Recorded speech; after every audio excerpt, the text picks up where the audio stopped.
Brain আমার মস্তিষ্ক, জিন আমার কিডনি, সুগার আমার প্রাণ, যে হোক আমার কলিজা, জিমি আমার কলিজার টুকরা, ভি আমার নিঃশ্বাস, জাঙ্কুক আমার জান, বিটিএসরা আমার জীবন। এই জিনিসগুলো ছাড়া আমি কেমনে বাঁচবো?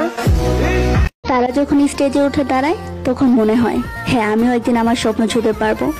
সবার চোখে আমি সাধারণ, কিন্তু বিটিএস আমাকে অনুভব করিয়েছে আমি ইউনিক, আমি স্পেশাল।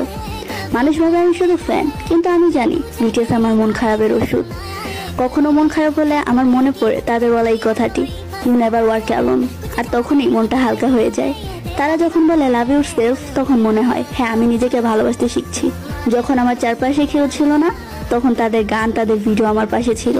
তারা ছিল আমার একমাত্র শান্তির জায়গা। বিটিএস শুধু সাথে ছেলে না, তারা আমার আত্মবিশ্বাস, তারা আমার ভাঙা স্বপ্নের টুকরোগুলোকে জোড়া লাগানোর হাত। তারা বলেছিল you are diamond, you know you glow up, আর আমি বিশ্বাস করেছি আমিও একদিন জ্বলবো।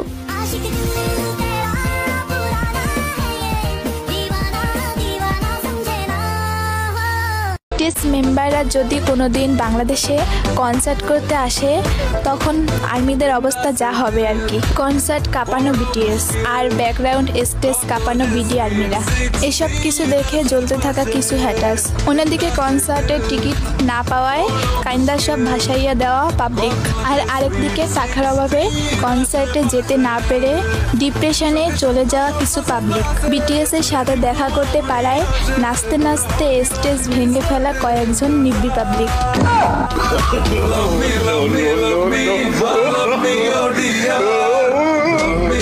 পুরো ইতিহাস সাক্ষী, শেখ হাসিনা বৈষম্য বিরোধী আন্দোলনেও এতগুলো শত্রু বানাইতে পারে নাই যতগুলো শত্রু আমি শুধুমাত্র বিটিএস সাপোর্ট করে বানাইছি।